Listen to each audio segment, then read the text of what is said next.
A beautiful late summer morning over Whitehall. A perfect morning for the doors to open on an institution normally rather shy about showing off its historical importance. But this was the start of the annual Open House London event, in which leading buildings of architectural relevance in the capital open their gates to the public for free. And this one certainly qualifies for that. In the 18th century, the Foreign Office, at the time, was structurally unstable. Parts of the building propped up by large wooden posts. Subsidence was rife. There were falling ceilings and gaping walls. Every room, every corner, every courtyard, a mirror not only of the Commonwealth of the past, but also to the present workings. And it's this continuing marriage of both the past and the present that staff at the FCO were keen to explain.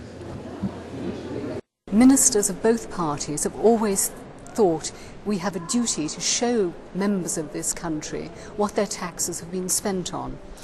And the rooms themselves are significant in terms of history and architecture of the Victorian period. Some of the most finest examples of the work of George Gilbert Scott and Matthew Digby Wyatt. So we're part of Open House London weekend, when about 600 buildings over the capital, which are not normally open to the public, throw open their doors, and we want to be part of this special occasion. And we also like to take the opportunity of people coming in to see the building, but also showing them something of what the Foreign Office and its staff actually does. The modern part of the Open Day centred on Your World, an exhibition detailing the many projects and enterprises the Foreign Office is involved in around the world.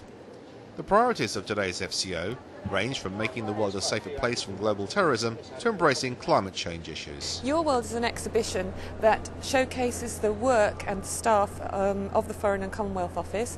It talks about the different priorities, the areas that we work on, because many people think of us as just dealing with bilateral issues between countries, but in actual fact, abroad we deliver on almost all other government departments' priorities. We look at issues like climate change, sustainable development, corporate social responsibility. We have our consular side, for which we're quite well known. Well, most of the British public may have interacted with us in some shape or form abroad if they've unfortunately lost their passport or been mugged, or something's happened whilst they've been abroad.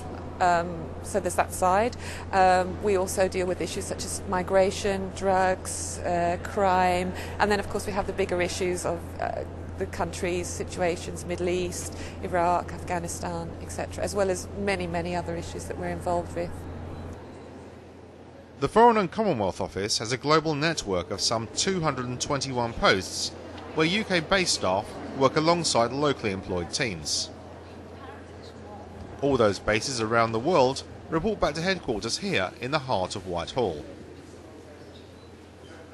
The weekend's visitors, who had a chance to explore the Gothic architectural style of George Gilbert Scott and the ideas of Matthew Digby Wyatt, were by and large mostly impressed by what they saw.